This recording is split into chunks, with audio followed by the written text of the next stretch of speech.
Go. Let's go. Here she is, ladies and That's gentlemen. Y'all know what awesome. today is. It's Tuesday, Here she crossover is. Tuesday. It's a beautiful victory Tuesday. It's not therapeutic today, but we got plenty that we're going to talk about. So, you know, I'm excited. Turn Arthur up Moats. Tuesday. Come on now. Yeah. Tanisha's in the building from At Really Flawed. Oh, yes. Always good to see you. Shout out to you. Shout out to the morning crowd You as as well. well for the early risers. Yes, indeed. Yes, indeed. Good weekend. Good weekend. I mean, Texas had a bye week, Good so weekend. so no, Texas nothing had a wrong there. bye. Thank goodness. Thank goodness. Colorado, pulled a Colorado. I don't even know what to say at this point. They just are who they are. Like at this point, even my video this week, I'm like, listen, okay, we're going back to the basics. Like, can you tackle? Can you like do basic things? So that's where I met with them. And then obviously, literally, I'm like, let's go back to the basics, guys.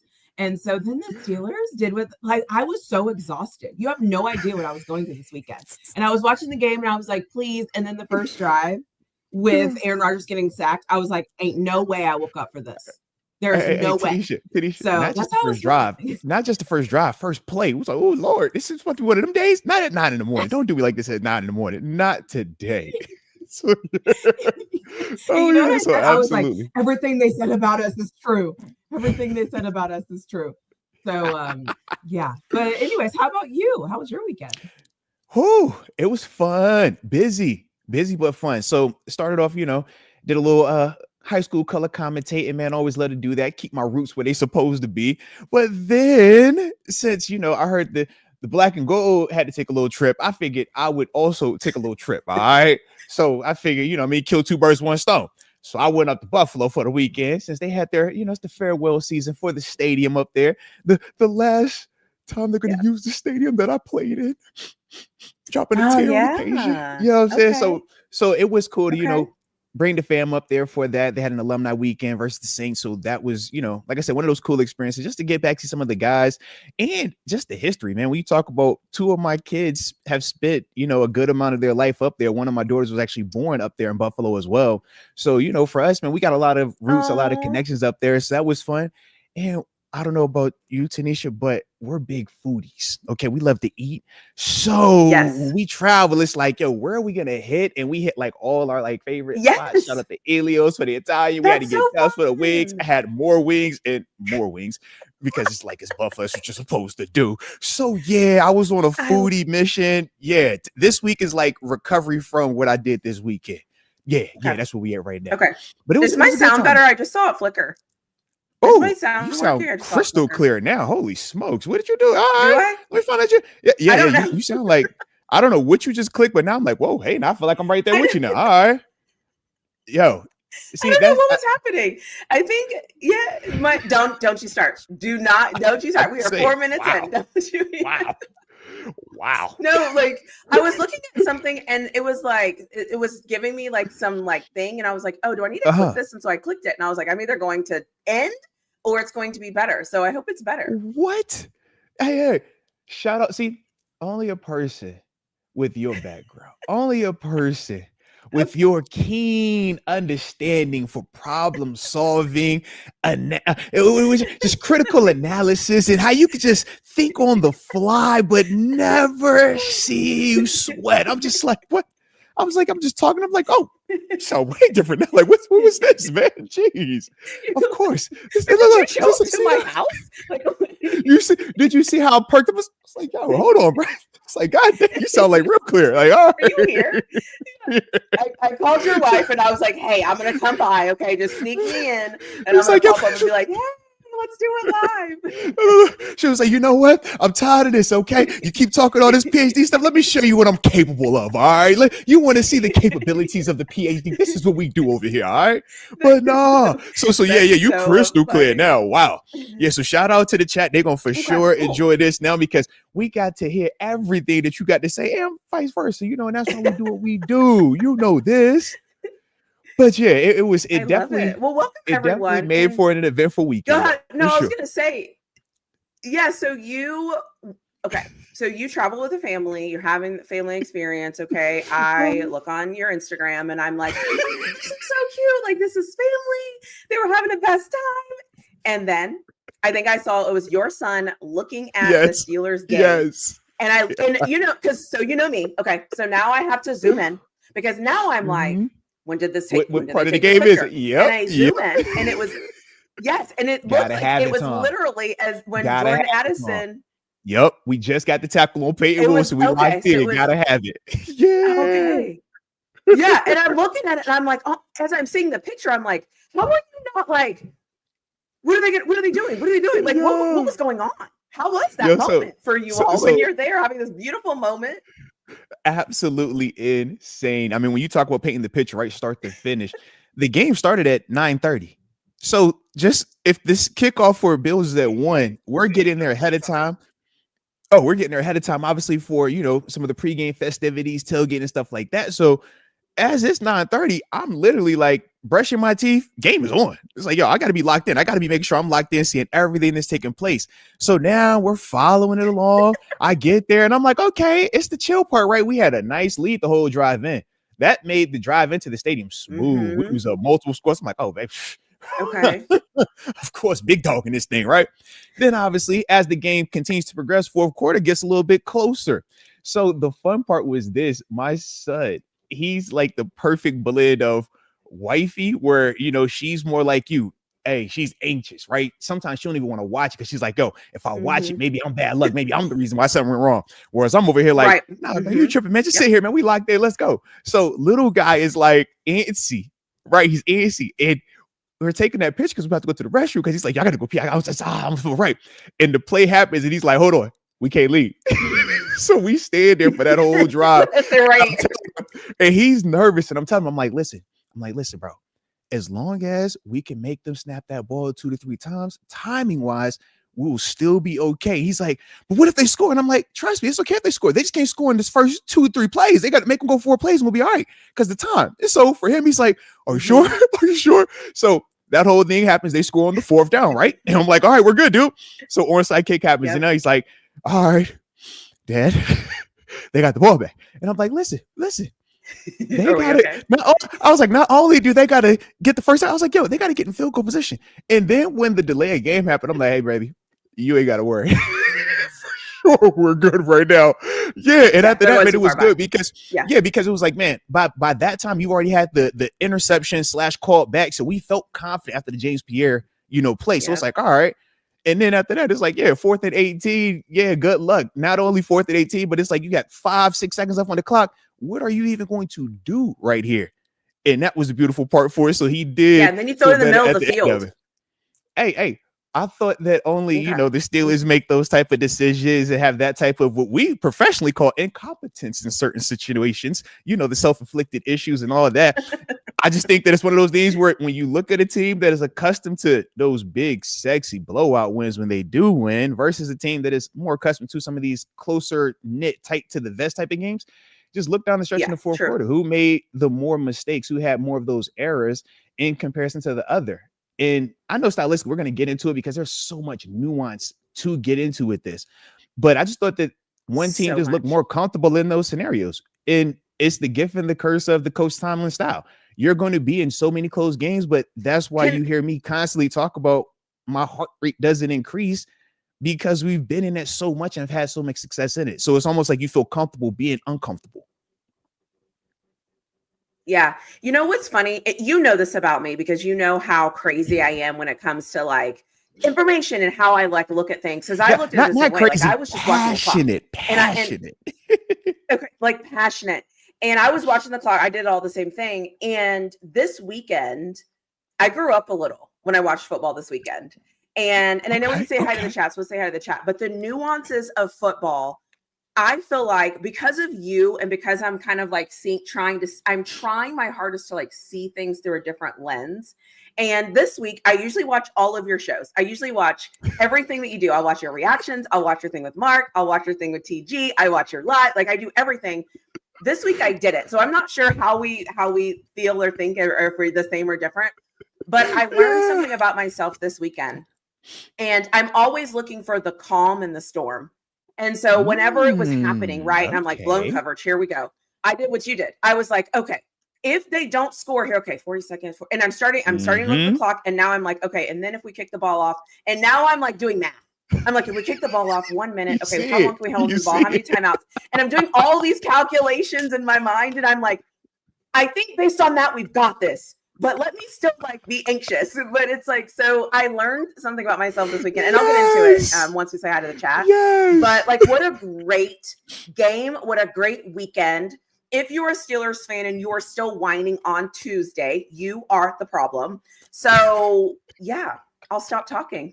Yo, let's go. This is why I be so excited for Tuesdays, because I'm like, I know you gonna come in with something that's gonna get this thing rolling. I love the fact that I get a chance to, you know, I get the cheat code, so to speak. I get to watch you drop your reaction. I'm like, oh, all right, I see how she really feeling today. All right, then I get to just kind of follow around. Let me see. I wish she like it, wish she not like it. Okay, wish she come, wish she not. Okay, all right. And that's the part where I'll be over here like, okay, let me not cheat ahead of time. Let me come in with a clear slate. But I do be playing it. So on occasion, I'll be like, let me just peek, all right? Because I know you've caught me off guard, okay? So ever since then, I feel like I have to be prepared. Like, have a look out. Have a look out. You never know. All right, you never know. Pay attention. I'm like a stealth cat, like how they can walk, nobody hears them. And you're like, how did they grip this guitar? It's because they're creeping. That's how they got this part. And and also the other thing is I also anyway, let's say hi to the chat, because once I say this thing, I think we're gonna get off on a tangent. So yeah. All right, so all good. So y'all already know the drill, man. Y'all know what time it is. Let us know in the comment section where y'all are tuning in from, so we can give you those big boy shout outs to start the day's show. And of course, don't forget to hit that like button one time for the culture on both channels, and subscribe to both channels. And you see membership links for both channels also in the comment section as well. Like I said, Miss PhD is elevating us. All right. See, this is why I ain't got my PhD. All right. When I get my PhD, then I remember all these little things, like how you remember all these little things. Okay. I just be trying. I'm trying over here. Okay. God dang, man. Oh, I forgot something. Hey. Hey, look, y'all wait a second, all right? Just wait a second, all right? I'm gonna pin in a second. God dang. No, I forgot something over here. All right. Hold on. All right. There you go. You're like, I didn't. No, I didn't do that. No, actually, no, I did not do that. Whoops. No, look. Whoopsie days. All right. Here we go. Boom. Now it's pinned. All right. Now it's pinned over here. Okay, guys. So y'all see it. Okay. Killing the game. I'm a work in progress. Okay. I'm a work in progress. But it's okay. It's okay. All right. We're 3-1 going into the bye week. It's all right. That's all right. I'm not gonna trip. But let's see. Oh, we got the people showing up today. Okay. What up? Juan Manuel in New York. Shout out to New York. Yes, indeed. Rod Dollar's always in the building. The 330 Youngstown, Ohio. And that's Mr. Sherilyn. You know he was going to be here. Tanisha here today. You know he ain't missing no day like today now. Wendy Johnson, always in the 562. What up, Long Beach, Cali? Let's get it.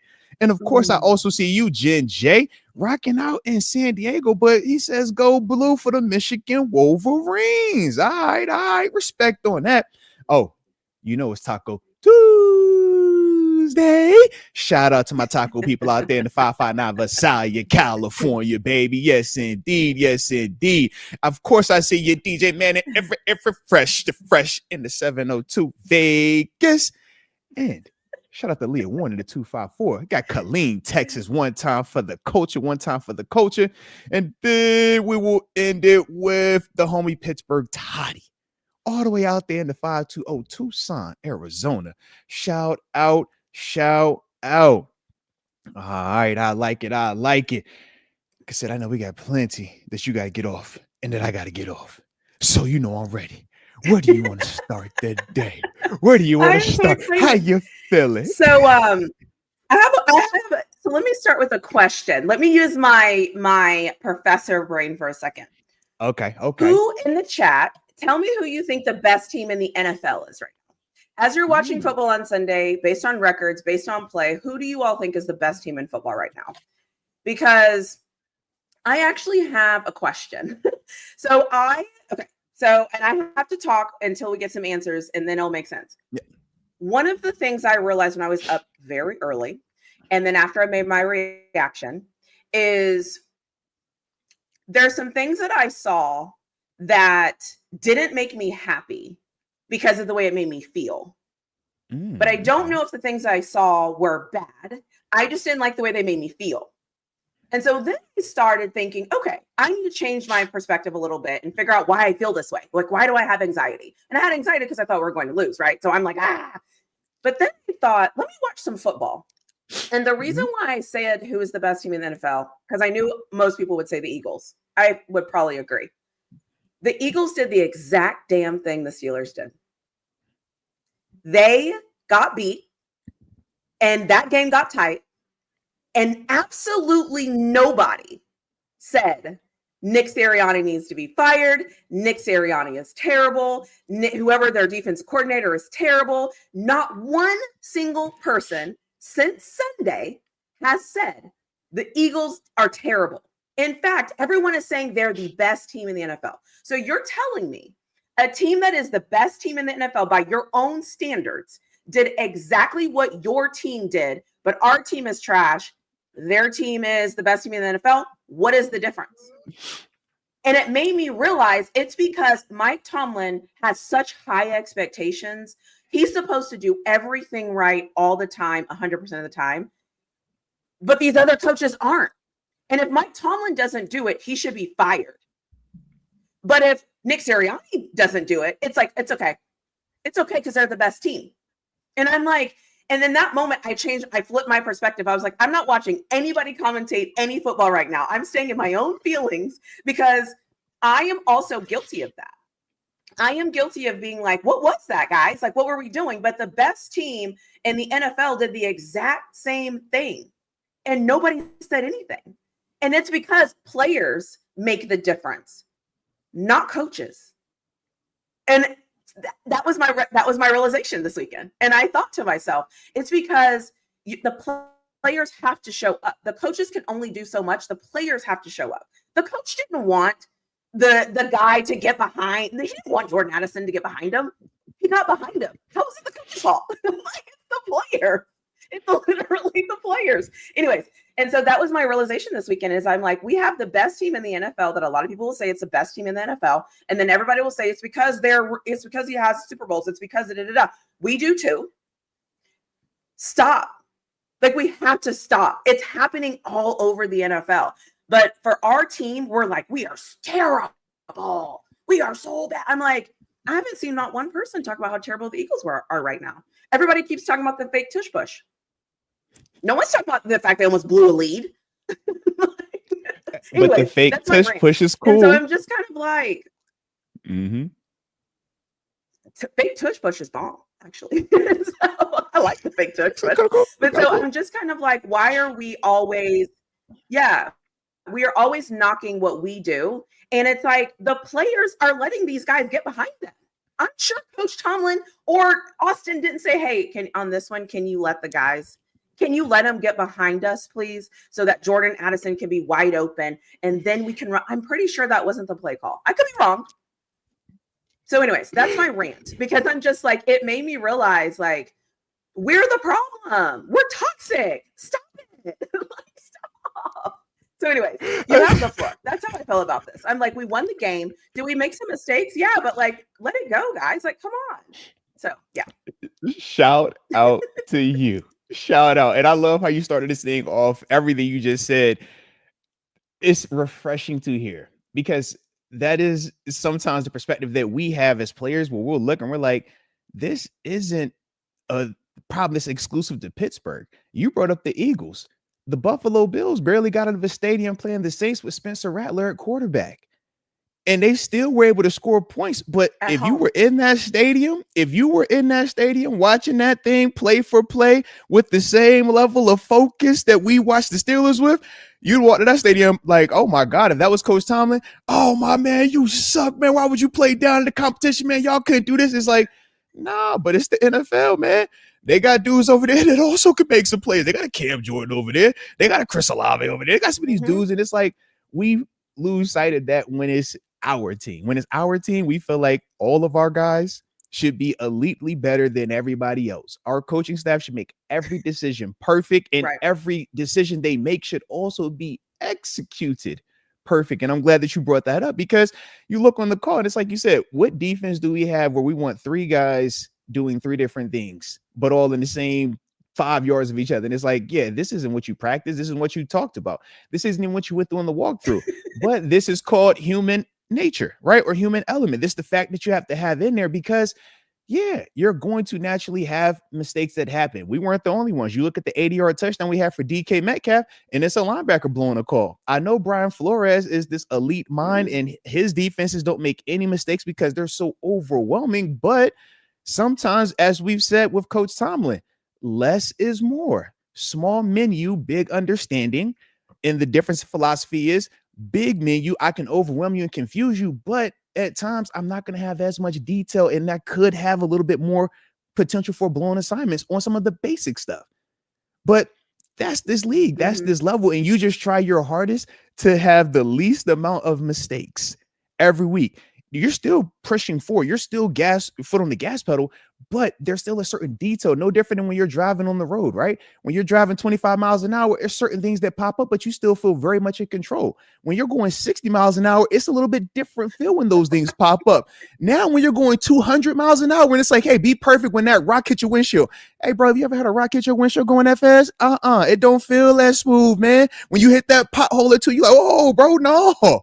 But at 25, you ain't tripping on that. So to me, that's the other part of it, where it's just like, yeah, these are all natural occurrences that all of us are dealing with. But because everybody hasn't experienced those extremes and had a chance to look at around to see the perception that everybody is dealing with, it just feels so much more intense to us.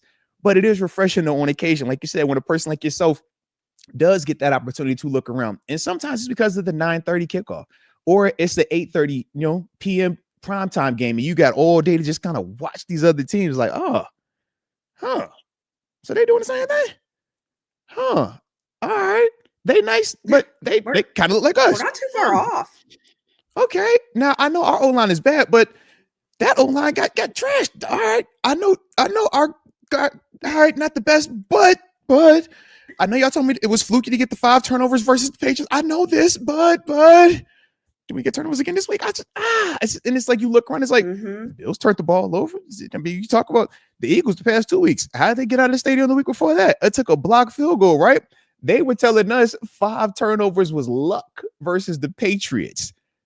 But the Eagles having Jordan Davis block a field goal and run it back for a touchdown that's not luck. That's a good ball right there. That's good scouting right there. That's good draft. You like what?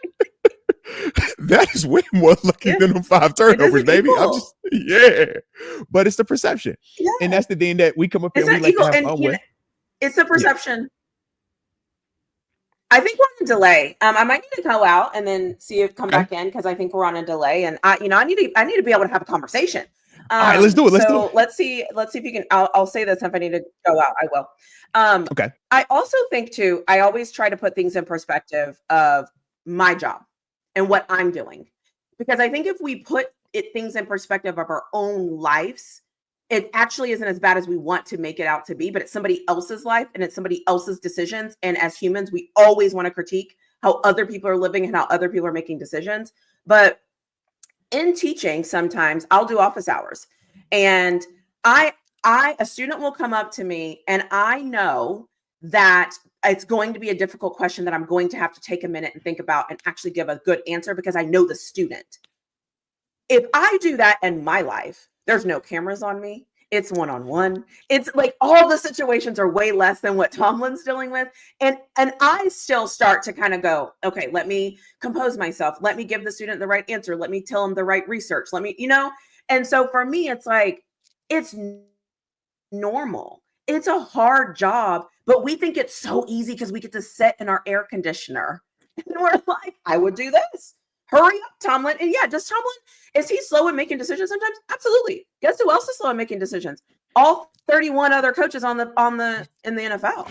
So it's like, I get it because it's our team and we're like so harsh and we're like, we should be perfect because we've convinced ourselves we should be perfect. We're never going to be perfect. We never have been perfect, honestly. We just happened to win Super Bowls and be really good. It wasn't because we were perfect.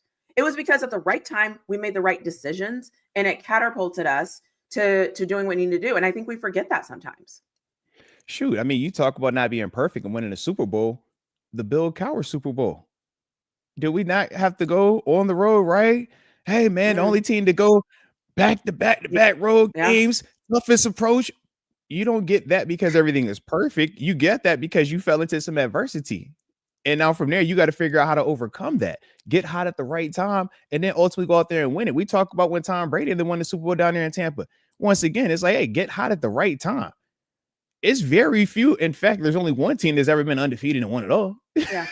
Other than that, it's like, yeah, man, you're going to deal with adversity throughout this thing, but it's more important the more important thing is how you respond to it. Right. And that's the thing that when we look at Coach Tom, and it's like he is, at least throughout his tenure here in Pittsburgh, has shown a strong track record for responding to adversity. And that's why when we bring up the one-score games in that record, it's like, yeah, we can try to paint that as a negative as much as we want. But as a whole, there aren't bad NFL teams. We said every team has good players. Now, are they playing well on a week-to-week basis? That's a different conversation. But the same way we'll look and say Cleveland Browns the worst team, right? They suck. But then we look at the Packers. We're like, yo, Packers are nice. And it's like, well, how did that team beat that team then? And then that team ties with the Cowboys, who we're all looking like, hey, man, are the Cowboys good or are they not good, right? Because that's the NFL. It's a week-to-week league. And it's so much, like you said, of that nuance that goes into this thing. But that's what makes it so beautiful because every person has a role. The coaching matters. It does. How they articulate and they can give that message to a player, that inference to a player, it matters. If they can do it in a way that player can receive it, but also they're able to click, oh, I remember you said this keyword and now I can lock back into something. That matters also because you don't want to be on that field thinking too much. Right? Coaches, they could think a lot. And that's why sometimes they are a little bit slower to make decisions because it's paralysis by analysis. They're thinking about 30 different scenarios of how this could go right, how that could not go right. Hey, if we go for it in this situation, these are all the pros. These are all the cons. If we don't go, these are all the pros. These are all the cons. Most people only think about the positive. Most people only think, hey, if I make the decision, I'm in control. It's going to work. Why? Because I made the decision. And it's this like false sense of security. Nobody's in control like that. But we only assume that when we're on offense, right? Specifically, it's like if we're on offense, it's only going to be positive. It's like it's pros and cons to every decision, offensively or defensively, every single thing. And if you don't think that's the case, why is it that when you throw the football, you can get an interception, you can get a strip sack, but you can also get a touchdown, right? You can also be Justin Fields last night and you scramble for 40 yards on a blown play and you score a touchdown, right? There's some positives to it, but there's also some negatives to it. It's in running the football, right? So all of those things you have to factor in. And the difference for us, we don't have to make decisions where it's literally game on the line, 70,000 people watching you, and a lot of money involved as well. We get to critique it, have our opinions after the fact once we already received the information of how the rest of the game played out. That's way easier to do than when you got 20 seconds, and not even 20 seconds, really 15, because you got to communicate it so your offense or defense has enough time to communicate the play, get lined up, and go through their process. So it's not even that much time. And that also involves your players and how they're responding, right? We saw the first fourth down. Like I said, I know we're going to talk about those, but the first fourth down situation with Aaron Rodgers. It's like Coach T actually already had his mind made up, but he allowed Aaron Rodgers to do what? Man, this is my veteran player. This is a player that is highly successful, and he's passionate about a different decision. So now we have to have a compromise. We have to have a conversation within 20 seconds tops? And we got to come up with a decision that makes the most sense for you, me, and for this team to get out of here with a victory. That's a lot that you process it, right? That's a lot to process. And you think about the Florida game, man, what has went well? What hasn't went well? What could they do to attack us? What can we do to attack? You're thinking about all of that. If it goes right, this side's going to work. But if it goes wrong, what's the contingency plan? Because you better have both. If you make a decision in the NFL and you only think this side, oh, baby. Yeah, that is not what you want to do. That is a recipe for disaster. You better, as intently and as confidently as you think it's going to work, you better have a fail safe. Hey, man, if it don't, this is the plan also, because it happens too frequently. And we could point to every single game and show examples of that. Hey, man, this short yardage play worked here. It didn't work this time, though. Hey, man, y'all averaging 5 yards a pop running, but you couldn't get 3.5 on this play. All right.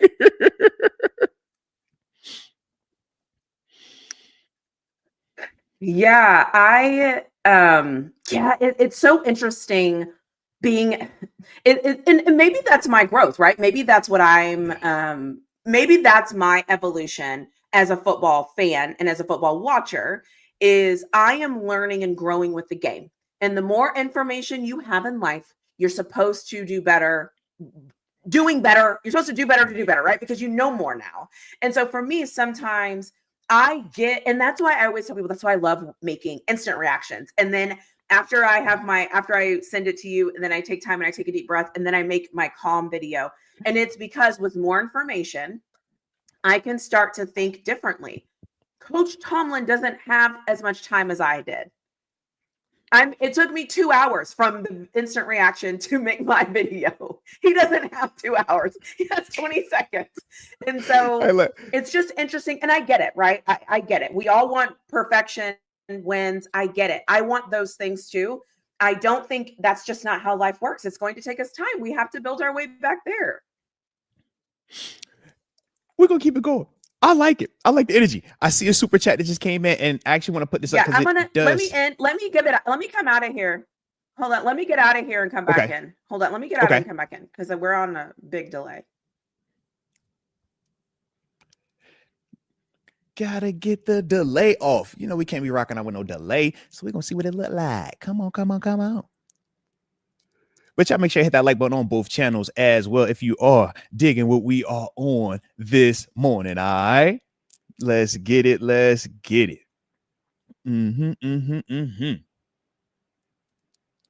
Oh, and I see y'all in the chat heavy. Yes, sir. Okay.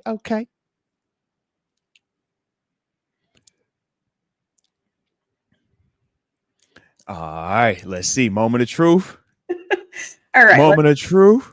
Can you hear me? I hear you clean. I hear you crystal. It's better on my end.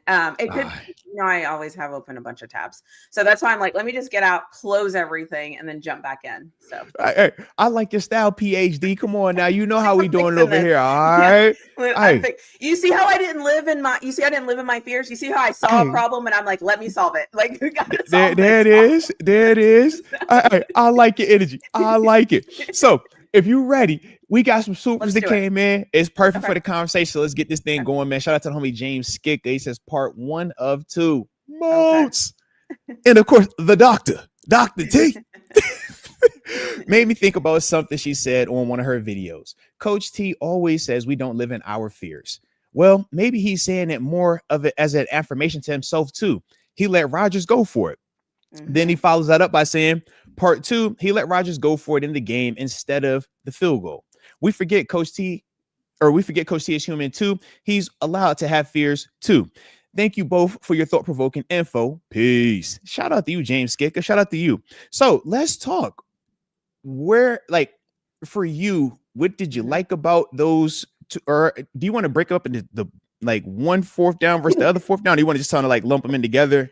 I just didn't know how you felt about it. Yeah. So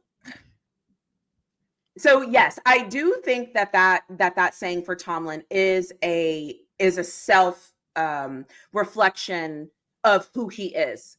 And I do think he uses that to really speak on behalf of the things that he knows he might struggle with, because I do believe that to his core, he's probably a more conservative type style of coach. And so for him, he's got to do something to kind of forward think. And I don't have a problem with what they decided to do. I just have a problem that I felt like it took us a minute to get there. And I feel like that was my issue. I think that what they decided to do, it made sense. The numbers made sense. The play call, I didn't care about the final play call on fourth down. I didn't like the first 3 play calls. And so for me, I didn't like the first 3. The last one I got it because I couldn't stop the run. But before that, there was one where there was a pass play. And it was to freaking 15. And I'm like, guys, if we're going to throw the football, put in the package. You know the package. Put in the package. Put them in there. Put them in there for 4 plays, quite frankly. Put them in there for 4 plays and run something out of that formation 4 times. If it doesn't work, it doesn't work. It's the best we have right now. And so I didn't hate it. I didn't love everything leading up to it. So that's kind of maybe where I'm different. I don't know. Everybody's talking about that play call. I don't like all the other plays. And then the last one, I get it. Our defense was playing great. All right. What about the fear part? Let's specify the living in the fears part, though, because I know that that's like a big talking point, mainly around those 2 plays. I just kind of want to get like the understanding behind it, just from you. So that way I ain't assuming nothing one way or the other. Yeah. So I think the fear side for me was because it took him a minute. I think in the minute, I think if it would have went down, like play ended, he was thinking about not going for it, and Rodgers would have looked at him and been like, "Hey, let's go." And in that moment, if he would have went for it, I think everyone would have been fine. It was the fact that it was like, "Let's go, let's and then it was taking a little bit of time, and that was the moment where I was like, just do it." Like, and so that's the moment where I think he almost had to gut check himself and kind of say, we do need to go for it. We can go for it. We can do this. I have this quarterback. And I think he talked himself into going for it. And he went for it. I just, the time it took was my biggest thing, as I'm like, just make the choice and do it. I didn't like the hesitancy. I like it. So shout out to everything with that as well. I had a little bit different just view of how that kind of played out. And once again, maybe it's from the experiences, but I know, a lot of people kind of viewed it as indecisive. It wasn't, from my eyes, from Coach Tomlin's perspective. Coach Tomlin instantly had field goal unit ready to go on that first 4th down. If you look, Aaron Rodgers was the one who was really visibly upset about that decision, visibly not happy. And I thought that Coach Tomlin started to now process, okay, I want to keep my most important player on my offense, feeling good, feeling confident. If he wants to go, let's talk about this, because I can figure out a way to do best of both worlds where, I know the 2 things that I want to have happen. Either we getting points out of this thing, or they got to go 99, 98 plus yards to go score. So one or the other, I know that's what we got to do.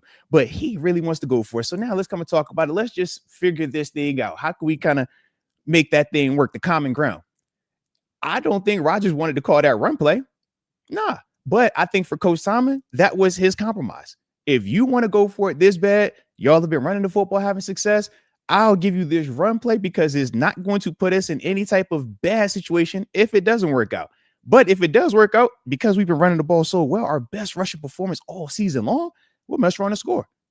Now it's a different game. But I would love to just take these points, because in those situations, being up 13 at that stage in the game makes that last 4th down situation not even relevant.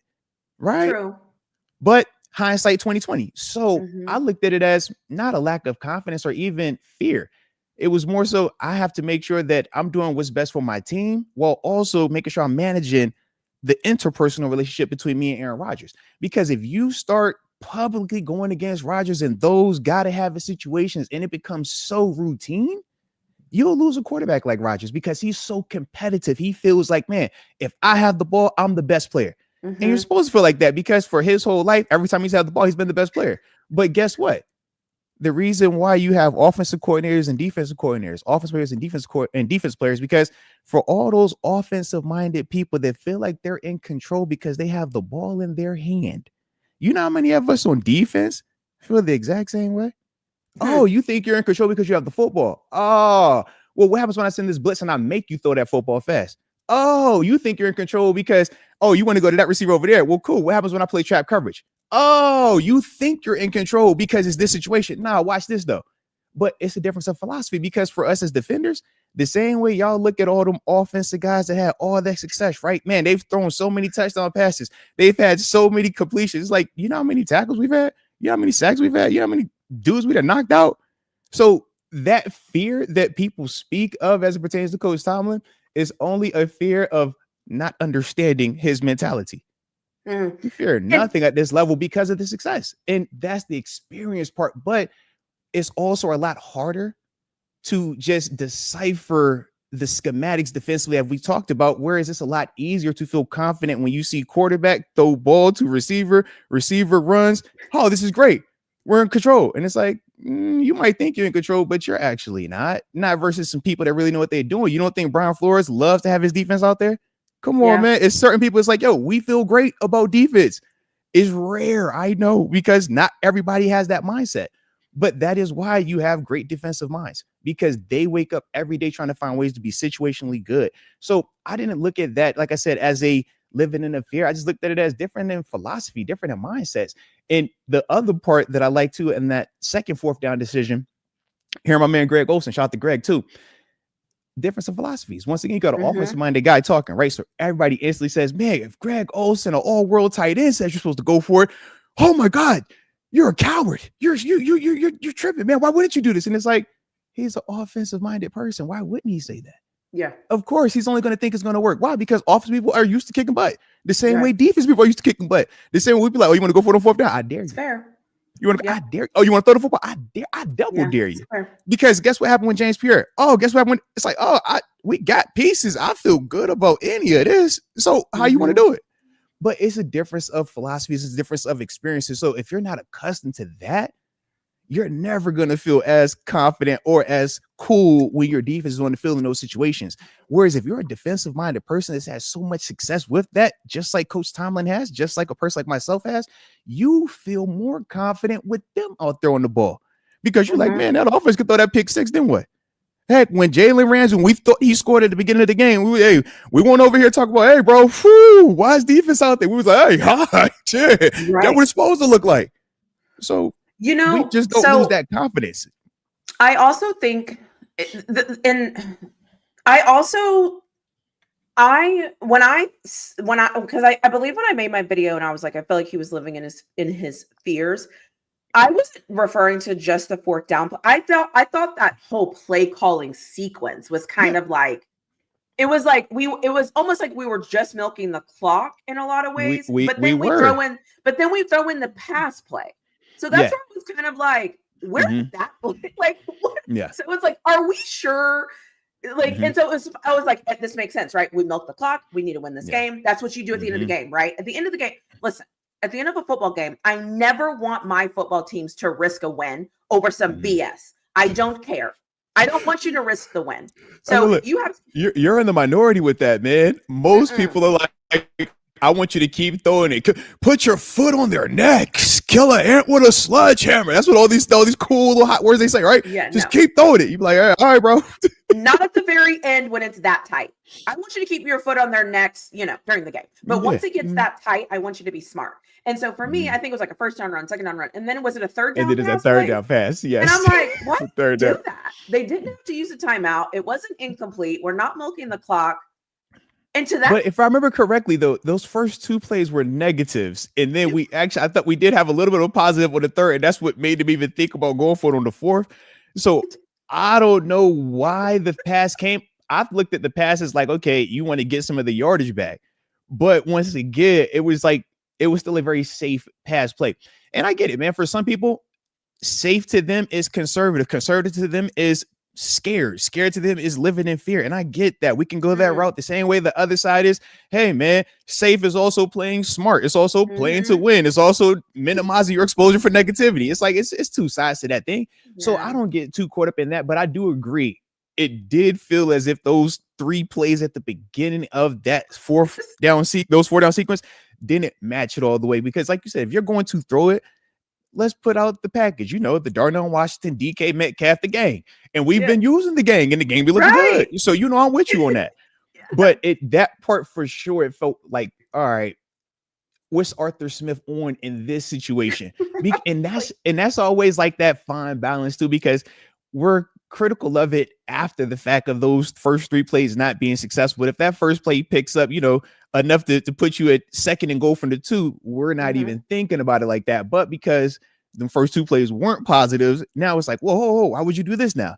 So I get that. I definitely do. And That's how football is sometimes. It's like, yeah, man, I want it to all be perfect. I want to be able to come up here and be like, oh yeah, that was by plan. That was by design. No, I ain't about to say it that way. Absolutely not. I We was didn't like, understand. all right. Yeah. Yeah, and after to be honest with you, I will be honest. I was sitting at home and I was like, after I saw that third down play, I would have kicked the damn field goal. I would have been like, forget all this. I'm kicking but once again, who was kicking the field goal? Coach Thomas said kick the field goal. He had the field goal unit ready. As soon as the play ended, the field goal unit was ready to run out there. Rodgers turned around and was like, yeah. So we were all in the same page. And that's why I was like, okay, if that 3 plays was that, cool. Get up out of there, take the points, we're fine.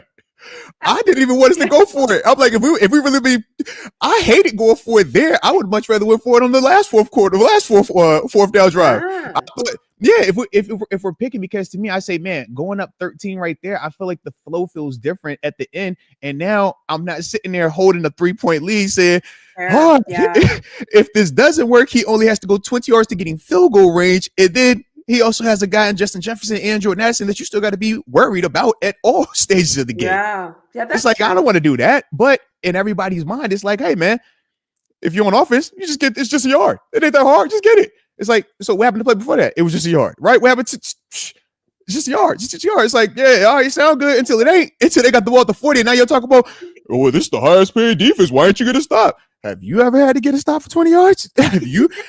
Try to stop you for 5 yards. And then you tell me how much you really want to just give them advantages like that. The statistics support 20. If a person has to start their drive on their own 20, the statistics show that they are way less likely to score points in any capacity compared to when they're starting their drive on the 40, 50, etc. That's why when you see how they changed the kickoff rules, right? Because they were tired of, hey, man, just kick it back in the end zone. I'd much rather you start for the 20, have to march it. Now you kick it back in the end zone. It's like, hey, bro, they on 40, bro. We ain't got time for this. Put that ball in play. Because that's, and it's not even being a fearful thing, because you still feel confident as a defender. We don't make excuses, right? It's, hey, man, I don't care how much grass I have to defend. Watch me work. And that was on display after Peyton Wilson chased down Jordan Addison. You look at the next play, PQ, TFL. You look at the next 2 plays, defense making plays. Yeah, they get a touchdown on the end, but it's like, yo, we're going to make you do everything in your wheelhouse to beat us. That's just the mindset. But you also want to be smart. It's like, hey, man, offensively, do y'all want to go 99 yards every single drive? Or would you like to get a short field on occasion and start in the red zone already, right? So, that's all that was. So for me, I looked at those two. I'm like, we could have flipped that a little bit, man. That's true. And at the end, at the end of the day, if I am going to pride myself that my team is a defensive team, I need my defense to go out there and end the football game. We don't say highest paid offense in the league. We don't say that. When we go down the list of our defense and we start talking about our defense across the league, there aren't many teams that we're going to look at position for position on defense and feel that we would take them over our defense. Right. Offensively, different conversation, right? We know, hey, man, there's a Baltimore, there's a Buffalo, there's a Kansas City. When Joe Burrow is healthy in Cincinnati, it's like, we got some of those, right? But we don't look at our defense and say, hey, Tanisha, you want Baltimore's defense? Hey, Tanisha, would you love Buffalo's defense? Tanisha, I know you want that Chiefs defense. I know you feel that Chiefs do it. What defense you want? You want that Lions defense, the same one they gave up 50 to Green Bay? That same one? Because I know y'all said that our defense is bad because we gave up 30 before, but we ain't never give up 50. Upset. And some people swear by the Lions team now. And think what they swear by that Lions team now, right? They swear, they nice. It's like, we give up 50 to a Packers team that we also saw lose to the Browns, who we don't think are good, and they also just tied with the Cowboys. But we the problem. Hey, look, but we're the problem. You know that. Mm-hmm. Yeah, that's why for me, and I said early in the season, I said, Tomlin, don't trust that defense. They're doing nothing for you to trust them. And then after the Patriots game, I thought, I kind of and then they showed you that you should trust them. And so that's why for me, it's like when I look at this as a totality, and I look at my head coach, I want you to do things that make sense. And if I can look at you and I can say, would I have done something different? Maybe. But what you did made sense to me. As a fan, I'm okay with that because I just need it to make sense to me. Now, if you ask me what I would have done, I probably would have kicked the field goal. Well, my play calling would have been different, and then I probably would have kicked the field goal. But because Tomlin didn't choose that, I don't think he's wrong in what he chose. He just did it differently, and he trusted his defense. And after that game, I would have trusted my defense as well. Put them back out there. Run them on out there. That's what they're there for. And let's also not act like they didn't deliver. We know the end result was a They got the victory, stuff. but Yeah. but dang, the victory, literally the first defensive play is James Pierre making an interception that a lot of us felt was a catch, closed the door on him. It's like, cool, y'all don't agree, that's fine, next play.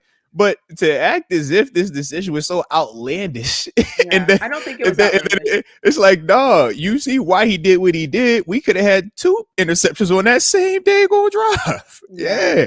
So Yeah. it's hard to fault a guy for trusting in who he feels are his best players. If you feel like this is your best outfit, these are your best shoes, this is your best purse, Right. and we saying this is the biggest event with all the eyes and cameras on us, and this is the once in a lifetime moment, right? This is all we got. Are you gonna go with the second option? Or are you gonna go with the main thing, the one that you say, yo, I spent all that money on this, I know what this is, it's got all that shimmer shine and everything included, I'm rolling with that one. Yep. It's like we forget that when we come to the game. It's like, oh, let's go offense. It's like, that's not how this works. He's getting 42, he's getting 17, he's getting 12. It's like, yo, you know how much money on that side? Like, why would you not want to throw them out there? Why would you not want those guys to be out there? You want to go with what you deem is the best part of your team or what you think represents you the best. And right now, we still feel like it's our defense. Mm-hmm. And so far, I mean, through the month of September, you look up, right? Because we know we're week to week, but when you look up after 4 games, Tanisha, how do you feel at 3-1? I feel better than I would at 2-2. Tell you that right now. Hey, when we look up in the division right now at 3-1, and we're looking at the Cincinnati Bengals, we're looking at the Baltimore Ravens, we're looking at the Cleveland Browns. How do you feel right now? I feel fantastic. You see what I'm saying? It's like, okay, now when we take an even bigger look up and look at the AFC as a whole scope, it's like, okay, Chiefs, they kind of these back-to-back games, beat a Giants team, yeah. Beat a Ravens team that's been allowing a lot on defense. It's like, okay, and Lamar gets hurt. It's like, all right, Buffalo, you heard me talk about them. I'm like, yo, they talented, but it's like, yo, I just watched that struggle with Spencer Rattler. Like, we're not Spencer Rattler. The same way we looked at Minnesota get after Jake Brown. It's like, hey, that ain't Jake Brown. That's our quarterback. It feels a little bit different. It feels a little bit different. And so, can I say something? Talk to him. How about that offensive line? Well, you know, I didn't. Yesterday, I was on my soapbox for a little bit because, because I have this. One of my pet peeves are when we are only one-sided, whether it's only one-sided with the praise or only one-sided with the criticism. And when the other side is warranted, we just breeze by that like it doesn't matter. So my issue was since the start of the season, heck, the past 2 years, we only hear when Broderick does negative, when the O-line does negative, and why Pat Myers the worst coach, the worst person ever.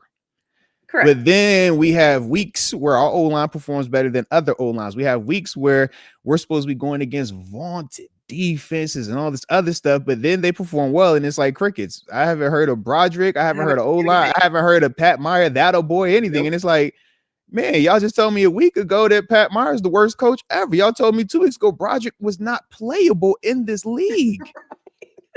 And now as I sit here and I look, I say, well, hold on. They only, Rodgers was hit, was it 2 times? Make sure I don't want to mess it up. Rodgers hit 3 times, excuse me for the disrespect, 3 times and sacked twice. Whereas their quarterback, regardless of who's out there, because we have already broke down, nobody cares when we have our injuries, right? Mm-hmm.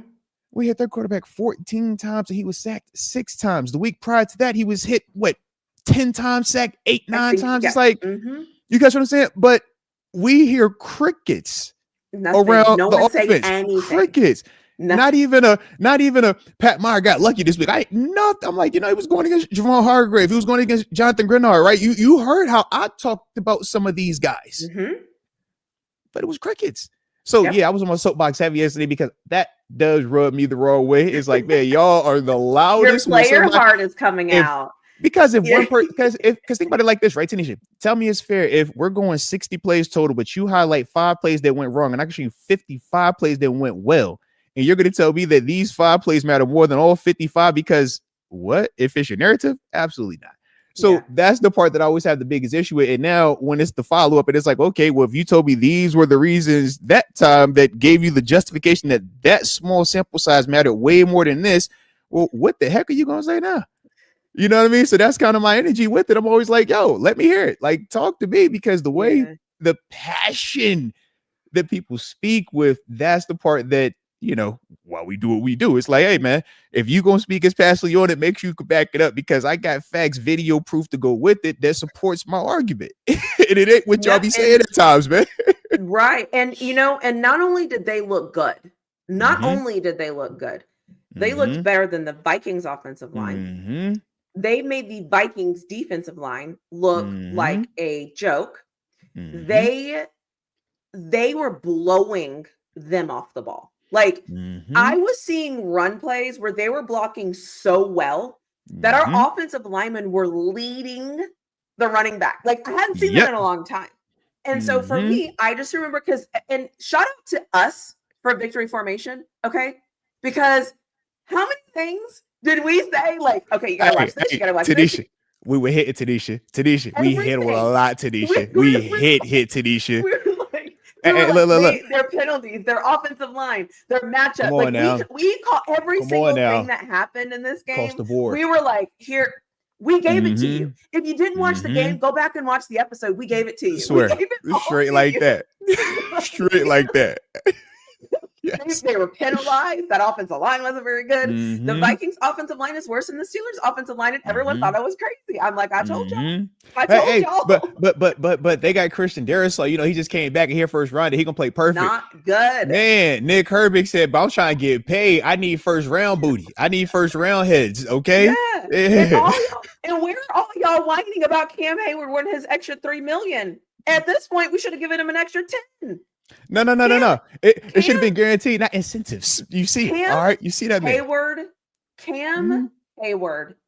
I defended him all off season. I defended him because I thought he was doing the right thing. I thought he was standing up, and I thought he was worth it. And insert all things. I was like, yes, and yes. I do care what happens in the rest of the season, but even no matter what happens in the rest of the season, we cannot deny we are 3-1 because of Cam Hayward's contributions to this team right now. He is worth whatever it was that he was asking for. And again, I don't hear anybody coming out and saying, you know what? Cam is he's actually making that difference that he is solid. He is solid. He is solid. We need him. Fantastic. Derek Harmon, solid. Oh, I'm just like, hey, Tanisha, it's kind of like them first 2 weeks we was missing the first rounder that we drafted to kind of like help against the run, to make Patrick Queen, Peyton Wilson, Cole Holcomb look better. It's like, we get that guy, and now we're like, these past 2 weeks, D-line look a little bit different. I know you can feel it. I know you feel it. Everything looks different. And that's what I'm saying. It's like, and that's why I always say I do these things, is because I remember exactly what I said in week 1. And I also remember thinking and saying, if we can figure this out, though, it's going to be better. If this offensive line can work together, if we can finally get this run game, it's just going to work. Aaron Rodgers, stable, consistent. DK, just catch the football, bro. Catch the football and run. Like, do you, right? Defense. Head back. All right. Right. Defense, do your job, right? And all we've been asking for, we haven't been asking for them to do backflips on the field. We're just like, just do your job. And in victory formation, we were like, to win this game, we need this, because the Vikings are this, and this. Every single thing we said. No. Literally. Let's go. I love when a plan comes together like that. Just like we drew it up. Across the board. And that means we're doing our job, all right? When we do our job, the Steelers do their job, everybody feel good, man. Everybody feel good. Shout out to these Victory Monday, International Tuesday, and everything else, all right? Because we just gonna carry it over. It's an International Victory Week, okay? And since we're on bye week, you feel me?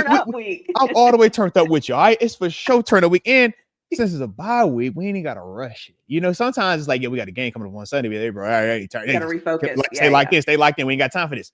No. It's the bye week. So we got a little time. We got a little extra time. We got a little bit more time to just, the pancakes felt a little, it tastes a little bit better this morning. You feel me? It's like everything's, I had the orange. I was like, the orange is a little, it was just the calcium. I can just taste a little bit better today. It's just something about today. You know what I mean? Something about it. So shout out. Same. But trying to think, last couple more positives that I did have. Like I said, I'm glad you brought up the offensive line. I thought that they were lights out, not just in their pass blocking, but like you said, the running game. Man, this was the first time all season we had over 100 yards rushing as a team. And cool fact, first time or the second time for the Vikings that they did not have over 100 yards rushing, and that's their second time losing a game this season when that was also the case. So it was also good to see. Wait, our terrible defense was able to stop the run and keep somebody. Yeah, hey, look! You know that defense that can't stop anything. That one, yeah.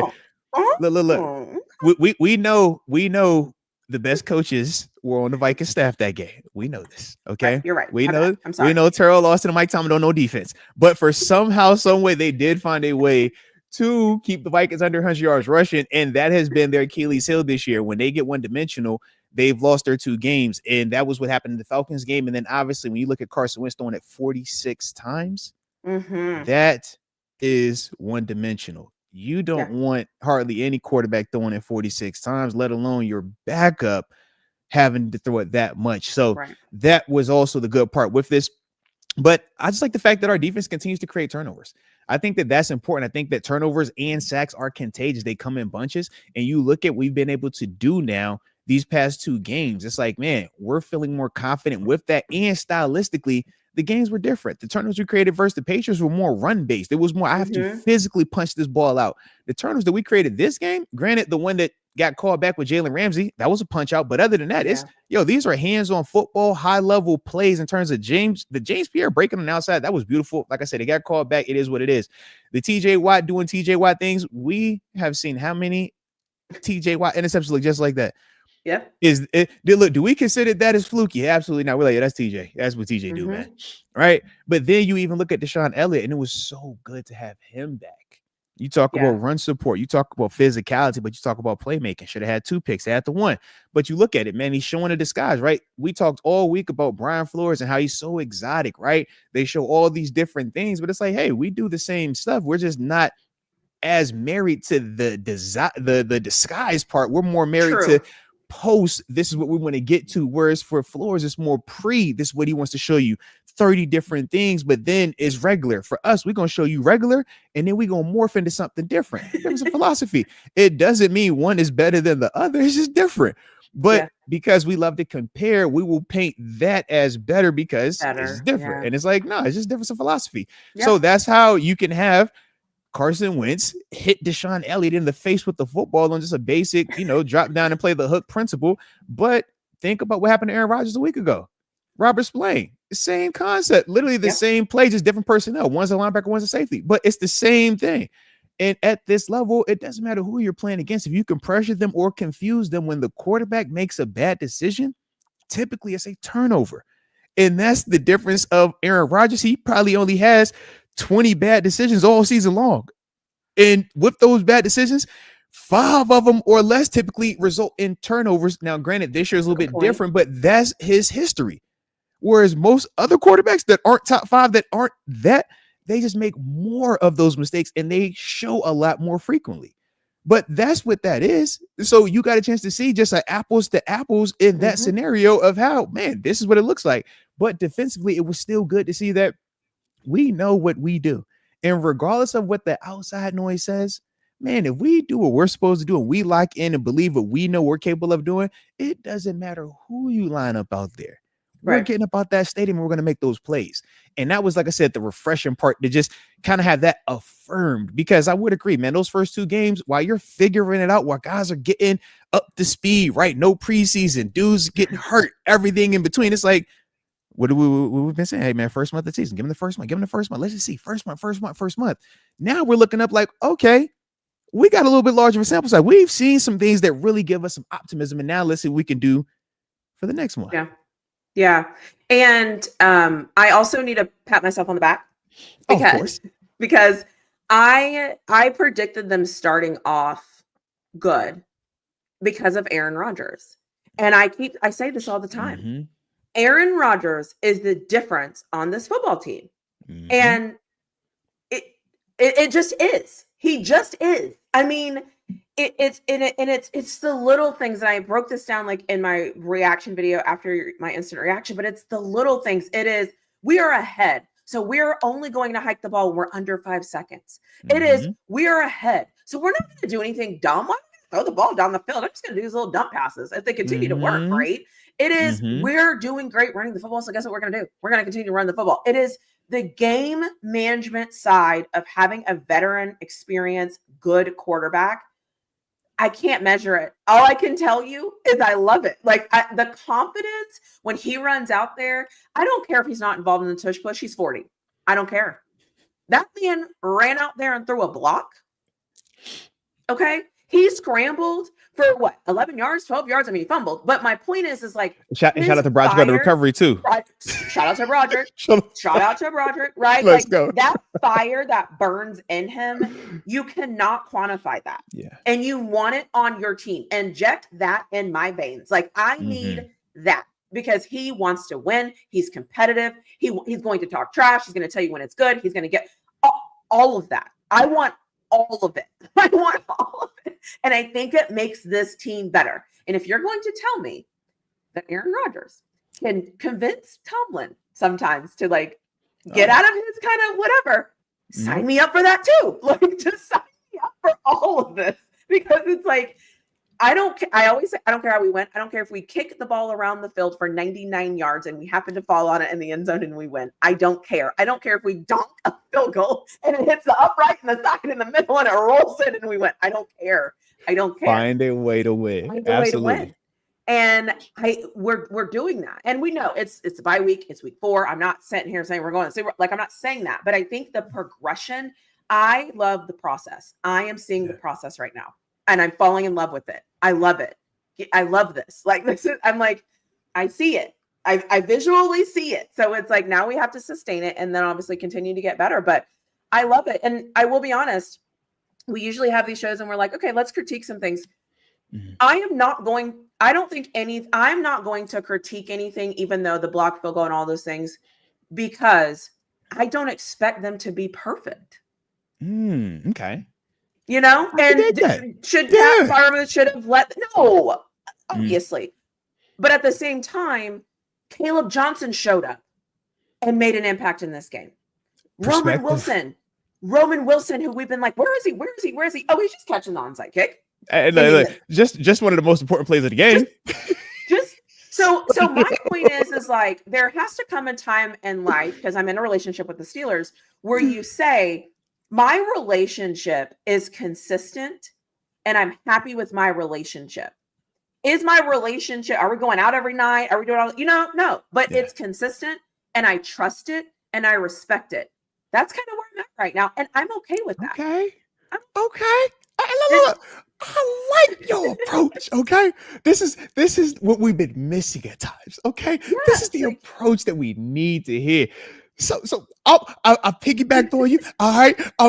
I'm bigging up you as well. Okay. And before I get into just one of the things you said about Aaron Rodgers, y'all hit that like button on both channels. Don't forget to subscribe on both channels and join both memberships as well. If y'all, I loving what y'all are seeing, man. Yeah. Hopefully y'all are. All right. Loose, by the way. My membership is. It's gone south. It's gone south. It's okay. It's gone south. But either way. All right. Either way. It's just a work in progress. All right. Hey, week to week. We're a group that's continually on the rise. It's not always linear with the progression, but we're going to get to the end, okay? There it is. The destination is more important than the journey, okay? Or excuse me, the journey is more important than the destination. Let me say that again. All right, so now we back.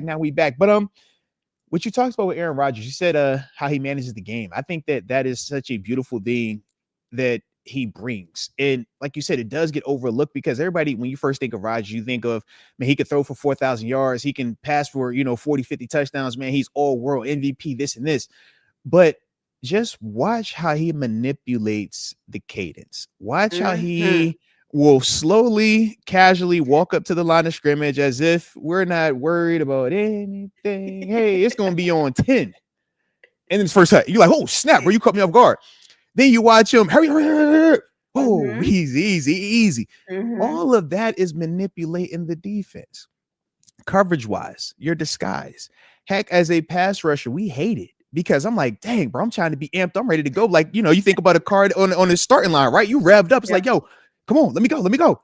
So it's like, man, you're casually walking. It's like, man, you making me kind of feel like, all right, should I chill? Is it going to be on too? I don't want to jump off sides, right?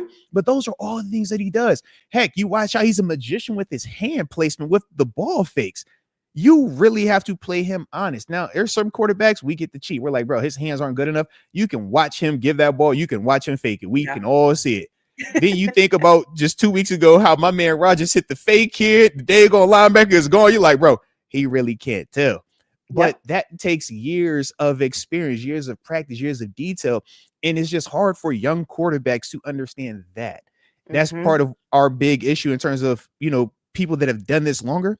When we look at young players, rookie players, it's like there's so much nuance, so much detail, so much stuff that goes into being successful at this level. And then we say at quarterback, you might as well multiply that by 10, because that is now the most hardest position on top of it. And you have to be perfect, because when you make a mistake, it's a turnover, it's a drive killer, it stops everything. So that's why you see a lot of young players, specifically young quarterbacks, struggle at this level. And then it's like, man, we're so quickly to move off of them, but it's like, it takes time. And not everybody's even good enough, but that fine balance of how much time do I allow you to fail versus, all right, should you even be out here? Are you good enough? Right. Whereas when you got Rodgers, you've already surpassed that, but that's also why Rodgers typically causes a lot more, right? Rodgers isn't a rookie salary $1 million quarterback. Nah, if Rodgers really wanted to max out, he could be getting 30+ million on the cheap end right now based on who he is. Yeah. So we have to understand that part as well. But all of that nuance, when you talk about guys looking at him and having confidence, you talk about him being able to get Coach Tomlin to say, you know what, I can trust you. Yeah. Why? Because that's not Kenny Pickett, Mitch Trubisky. It's not Kyle Allen. It's not any of these other quarterbacks that we want to talk about. And this is with all due respect. We try to talk about those players as if they're Rodgers, as if they're Ben Roethlisberger, as if they're Tom Brady.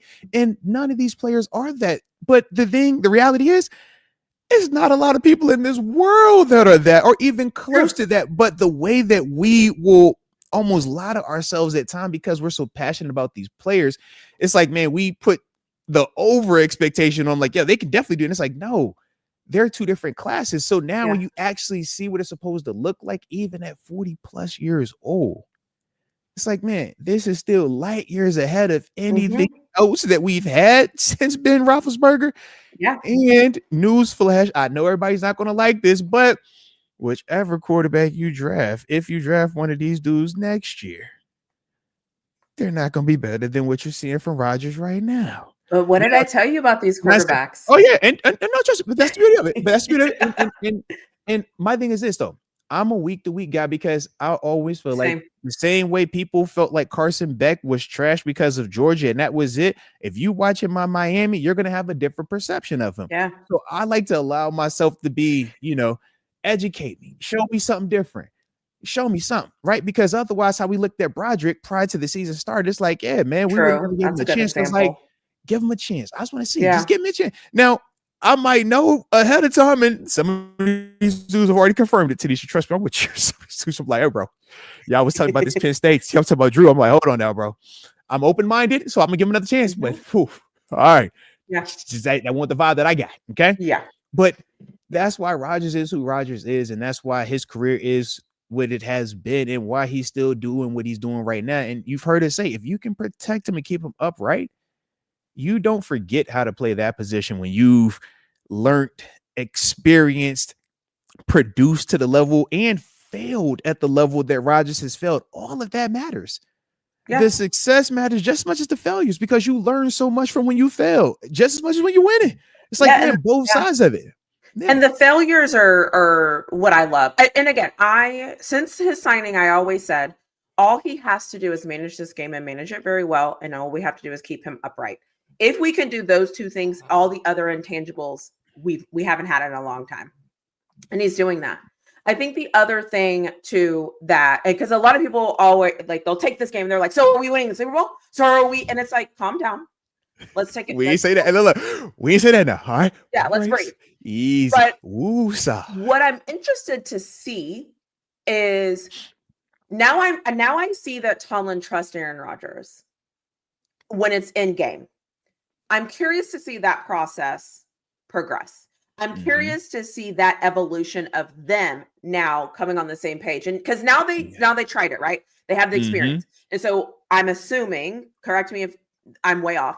I'm assuming at some point they will both come together and say, Aaron will say, hey, this is what I saw. This is what I was thinking. And Coach Tom will say, hey, this is what I was thinking. This is what I was feeling. This is whatever. If we ever get into the situation again, whatever, right? I need those conversations because from that conversation, it creates evolution and growth and evolving. And those are the things that I'm looking for is like, I want us to continue doing these things, right? And I want my quarterback and my head coach to be in a position where they trust each other because I don't blame Tomlin for not really trusting what we had before because we didn't trust him either. Absolutely. And those are the things that I love is that progression that we now get to watch and see how they evolve together. And the beautiful thing is, you're already starting to see some of this. You want an example? When under the Coach Tomlin tenure, post Ben Roethlisberger specifically, have you ever seen QB under center? It's 1,000% a run play, except Rodgers and that wide receiver decided we're going to abort this, and I'm throwing a slant. I'm throwing a down pass right now. It looked like Green Bay, Rodgers, the Devontae Adams. We have never seen that a part of this offense. Fair. That was for sure a Rodgers staple, and we saw more and more of it this game. Evolution, right? But once again, it's only 4 games in. Yeah. We're not doing everything week 1. Some of this stuff, it takes time to develop. It takes time to get that trust. And not just trust from Rodgers to Arthur Smith and Coach Tomlin, but also Rodgers to these receivers. Because if it's 9 players playing the run, right? Because O-line, the running back, they're all playing a run. That's 1,000%. Nothing has changed for you guys. There isn't even a word. It's literally a hand or a nod, something that simple to that receiver. But if he doesn't know that and he doesn't get that, and Rodgers is 1-2 and he's whipping this right now, that's an interception. In fact, as defenders, we tell ourselves, man, if you watch enough tape, you're praying to find whatever that tail is, because if you catch it, all you got to do now is just shade yourself a little bit, half a yard inside. That's all you need. Nothing to let the quarterback know that you know, but now you know. And that half a yard is the difference between you getting a pick 6 like Malcolm Butler did in the Super Bowl, right? You talk about Patriots versus Seahawks. That's literally all that was. Half a step, now breaking downhill, versus head up, outside leverage. He has the advantage on you. Little technique, right? But it's a game of inches. So that part, though, that's Rodgers. That's Rodgers having his imprint. When you talk about let me casually walk up here, snap it fast. All right. Let me walk up here really, really fast, snap it slow. I love those manipulations. Yeah, nobody's telling Rodgers to do that. Nobody. And that's when you try to coach young players to coach all of that while also saying, hey, watch the backside safety on this, but you might get pressure on the front side. And if you get blitz on the front side, you got to work to that first option. But what they probably going to do is cheat option 1 and option 2. So I know we feel like we're in control because we got the ball, but you got to be able to go from option 1 to option 3 within 2 seconds. And you're going to get hit really hard.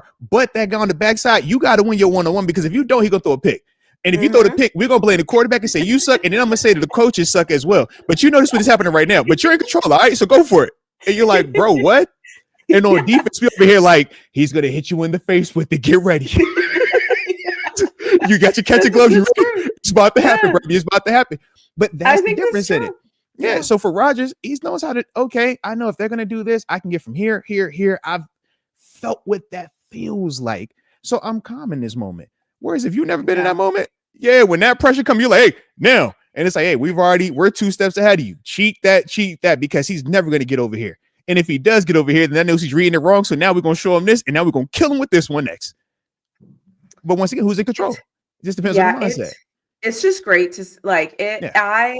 You don't realize how much you missed the basics. The basics. Like that's the basics. And so you have one and you're like, oh my God, right. Ben did used to. Okay. Tanisha, think about this, right? In a relationship, we know the big things, right? Get you a house, get you a car, take you on exotic trips. But isn't one of the most basic routine things that we all know since a little kid is just compliment a person? Hey, you look nice today. Yeah. It's the simplest thing, right? The basic, Hey, babe, I like your hair. Hey, I got you flowers, right? This. I wrote you a little note that just said, hey, I love you. I hope you have a great day today. Exactly. Yeah. The basics, right? We look at that as, oh, but you've been a game manager. You suck.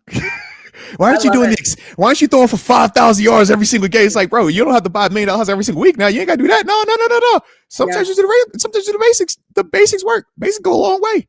Yeah. And you can't forget the routine things. Yeah. I love it. And yeah. And like I said, we're in a bye week. So there's so many things that I'm like, I could pick and prod.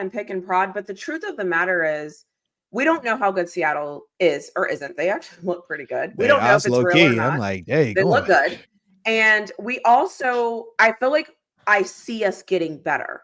And I think if I didn't see the progression, I would probably be feeling a certain way. But I remember week one when I was like, oh my gosh, like, are we going to stop anybody ever? Like, what was that? So now I'm kind of like, okay, I don't know what the Seattle game was. That was interesting. But we had chances. It didn't work. Caleb Johnson, what was that? So then week 3, where I'm like, okay, we have turnovers. Okay, it kind of looks better. It's not great, but I kind of get it. And then this week, I'm like, oh, okay. Oh, okay. I kind of like, I see it. So it's like we're slowly like putting together those puzzle pieces. Just a work in progress. And look, at the end of October, we should have even more information. And to a degree, feel even more confident. Now, it's not necessarily as perfect, but you should still feel like, we're a group on the rise. And it's still going to fall back to the same thing. I don't care who the 4 opponents are. We're trying to win the quarter. Exactly. I need 3 of them. I'll settle for 2, but I need 3. I'm hunting 4. I really want 4. That's always the goal. But it's like, man, I get it. It's like, we know that these could happen. Injuries happen. Teams play better. You don't play your best game. It is what it is. But as a whole, when we're done with this month of football, if we are the team that we think we are, if we're as good as we say we are, we should be looking up again saying we won the month of October. Yeah, and so forth and so forth. So far, we've won September. So far, the Steelers have proven a lot of doubters wrong, right? Whether you're talking local, fans, national, Vegas, because Vegas, once again, had us not winning. So not only did we win, but, if you had your money in the pot, that means 2 weeks in a row. Now you're feeling real good about yourselves. All right, so shout out. But that's, the thing right now. So all we can do is go off of what they're showing us. Because otherwise, it's like, we're going to do the whole history thing. And if we do history, it's like, well, how do you want to do the revisionist part, right? Because we'll shape our argument negatively around us about playoff wins, but we say the standard is the standard. The standard is Super Bowl championships.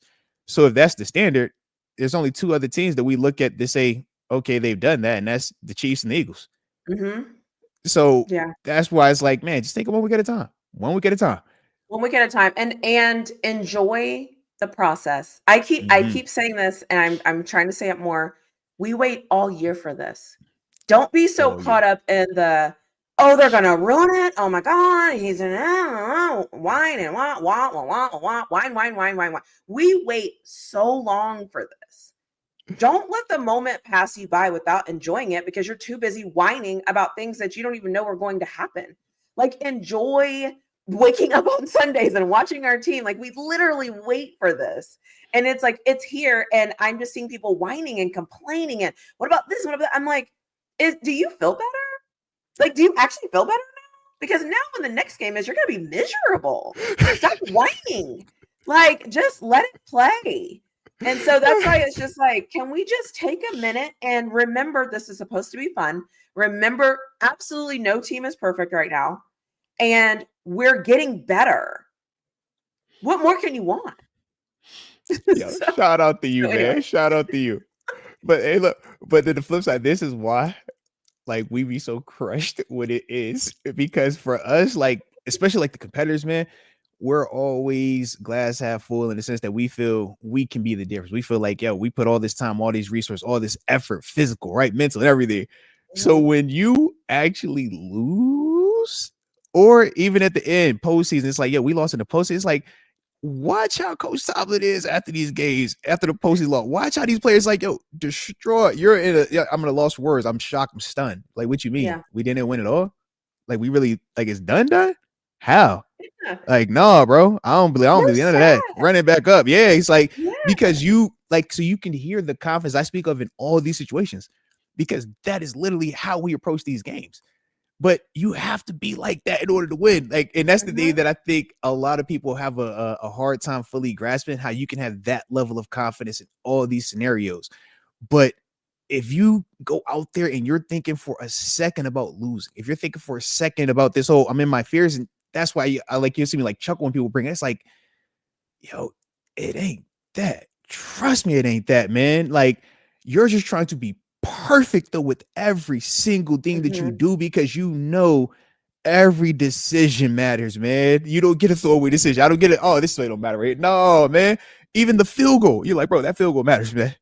This field goal right here, hey, bro, this is pretty. Hey, if you mess up on this punt protection right here, I know you only play 10 plays a game. Caleb Johnson, nobody told you that, hey, this one kickoff play was going to matter way more than all these other plays you play. But that's the reality of it at this level. Like, anytime you're on that field, bro, you better take it like, yo, this is the most important play. All right, Roman, you're not going to get any targets today. But when the ball comes to you on this onside kick, if they recover it, we all know what that means. Okay?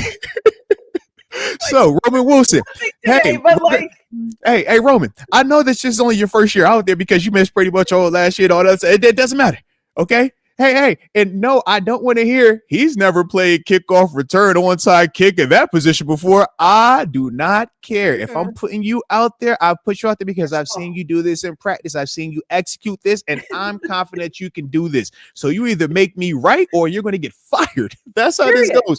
And you don't think that's the case? Ask the dude in Seattle, man. Or not Seattle, ask the dude in Green Bay. One of Aaron Rodgers' former teammates. He had opportunity for onside kick. Critical playoff game. He ends up not catching it multiple times, and from there he was seeking new employment and actually never found that new employment at this level. It is that serious. So yeah.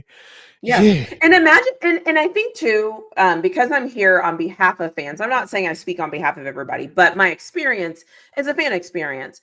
I think that, again, I always go back to my own job. I could not imagine if somebody was watching me in my job intently, every single email and conversation and why meeting, she and like that? Oh, she said, like, you said with attitude. Like, she said hello versus hey. Oh my God, I can't believe this. Why is she yelling? Why did she ask that? Why did she? It's like, and so for me, it's like when I, as a lover of football, which I pride myself on being, I don't want to ever lose that love. Because I think the love is the passion and the excitement and the energy and the desire and all of the things. Once that turns into expecting perfection, as a fan, that's not where I need to be because I don't get to play. So I have to be in the area of like, did we do some things I loved? Yes. Did we do some things that annoyed me? Yes. But as a whole, we did a lot more. We did like a couple of things wrong. Okay, it's expected. These are human beings going against a team that everybody said was going to beat us. Blow us out. By the way. Handedly. Handedly. Like, they were going to take care of us. And can I just say something? And like, this is like very petty of me, but I have to say this. No, time out. I got PTSD. Last time you went petty, I got whooped up on. All right. This is I'm gonna be the victim in any of this pettiness. Not about I just need that. Okay. The audacity of people to think that Steelers fans are not going to show up is downright disrespectful. Do you know who the hell we are? We're showing up. Stop thinking like, oh, it's probably going to be, 50-50 Viking. No, it's not. No, it's not. Okay? We are the Pittsburgh Steelers. We're going to travel to see our team. We are going to wave our terrible towels. And when we come visit you, you are going to have terrible towels because that's how important we are. Don't ever tell me that our fans aren't going to show up. I don't even know majority of these fans. I know good and damn well they're showing up to a Steelers football game. So the fact that people are like, stop disrespecting Steelers fans. They are going to show up and represent our team, and they will be waving their terrible towels. And if you don't understand that, you're an idiot at this point. Stop it. Like, stop it. Stop being disrespectful to this Steelers fan. This fandom, listen. Are we going to whine? Yes. Are we going to be overly sensitive to everything? Yes, because we want Super Bowls and we have high expectations. Naturally. And we're a lot of rightfully things. So. But we are going to show up and cheer for our team. So when people are like, oh, it's probably going to be 50-50. Oh, it ain't. Okay? Like, it's not. We are probably, I don't know the top of the rest of the schedule on top of our head. And when we travel out west, I know for a fact we're going to have more Chargers fans than the Chargers have in their stadium. Like, don't do Pittsburgh Steelers fans like that. Like, don't do that. Okay? Like, I'm riding for my team and my fandom family. Don't do us, okay? We're going to have more fans than you do in Ireland. Like, get out of here. Everyone was like, oh, I'm surprised. Why are you surprised? Single time. Every single time. Like, Look, put some respect on this organization. Like, I'm sick of that. Like, stop. Hey, Tanisha. So I had to ask, man. I was just enjoying when the game first started, and they pull out the big terrible towel in the stands. I say, yo, I hope it ain't no Vikings fans in this section because we do not care. You're a part of this, all right? You might as well hold the flag up as well. Like, just hold the towel up by you, all right? Y'all know who we are? Like, put some respect on this fandom, okay? I don't care if you don't like Tomlin anything, but I don't care. Put some respect on this fandom. They're going to show up and cheer for the team, and they're waving their terrible towels. And like I said, we are so relevant to other teams that you can buy a terrible towel when you go there. Where can you do that at? Like, so anyways. In fact, other teams try to jock us. Other teams be like, oh, we're going to give our rally towels. We're going to give them, it's a war time. Like, hey, bro, y'all don't know why y'all playing this, bro. Y'all know what it's about to be. All right, you know what it's about to be. I can say your first experience, okay? I've experienced it on the other side where you're like, hey, they're coming into town. We want to see that. And you're like, bro, I've never seen this many yellow twirly things. What is this in Buffalo? Yeah. I'm seeing it. You're like, bro, what is how we going? Okay. Still nation is different. Still nation is different. And so I just need to get that off my chest, obviously, because I'm like, how dare you all? I'm so surprised. Oh my gosh, they had so many. Why are you surprised? Yeah. Stop Still it. nation's everywhere, man. Stop it. They're everywhere. And how many times have we heard who had to go to a silent count at home because the fans were so loud? Like, come on. That's routine. That's routine. That happens very routinely. Give Tomlin, get it, whatever. I get it. They make a ton of money. Complain to the players. Cool, whatever. Do not come for this fan base. They will show up, and the terrible towels will be there, and you will get that damn yellow lint all over you, and you will like it. Okay. Like, all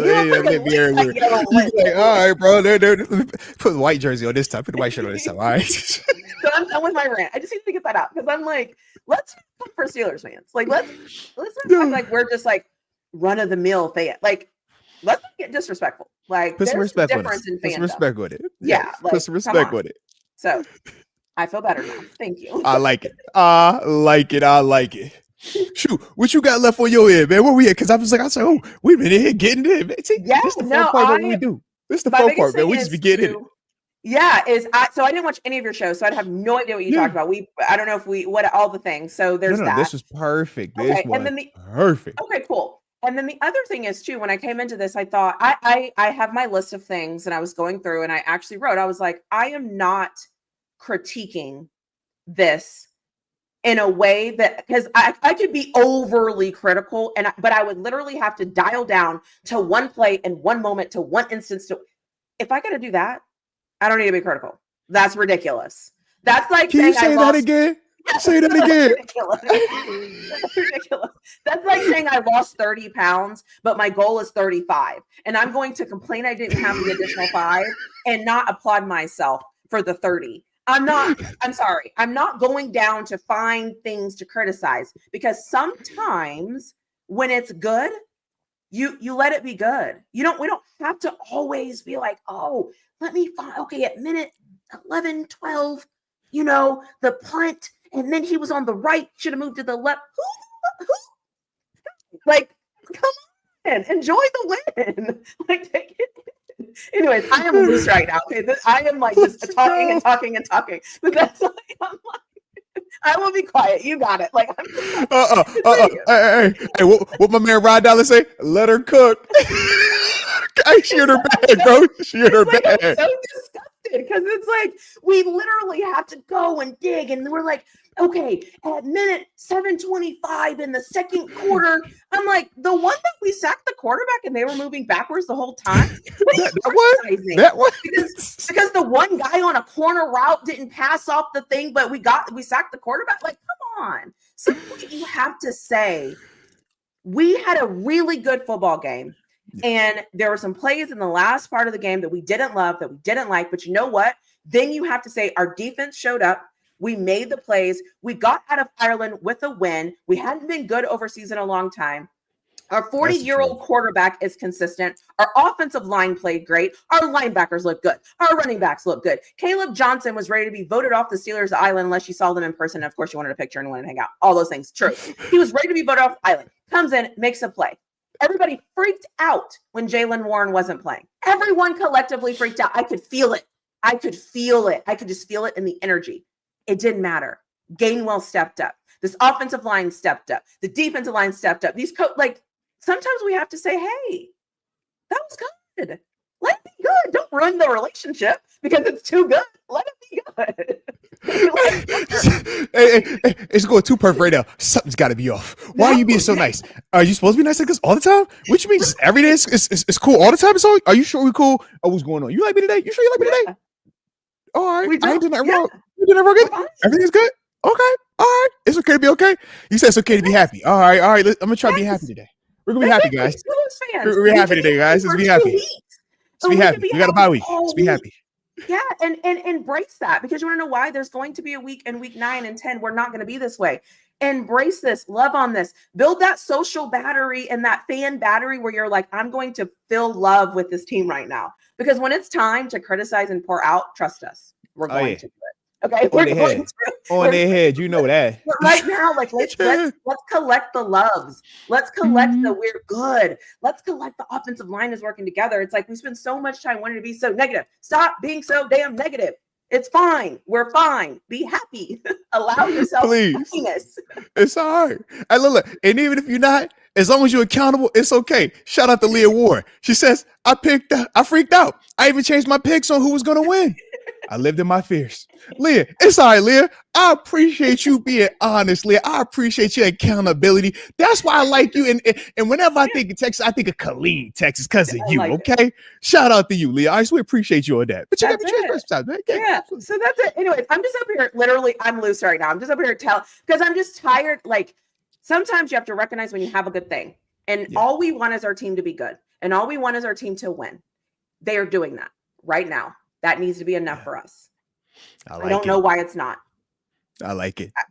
Like you said, it's okay to be happy. Yeah. And when they give us a reason to not be happy, then we'll cross that bridge. But for right now, let's enjoy it. So I'm with you, Tanisha. I'm with you. So let's get it. Let's get it. But man, this was a vibe. And I will say this. You did kind of surprise me, okay? Because I didn't know, okay? After watching the reaction, after going through some of the comments, I'm like, all right, I think she might be hot. She might be coming in, well, you know what I'm saying? Temperature fired up. But I said, let's just see. Yeah. And I'm glad to just see, because that was for sure a little bit different than I thought, but I like it. That was fun. Yeah. Right. Well, you know what? Like I said, I made that video. I made my reaction video about 2 hours after our game. So I had already started to see other games play.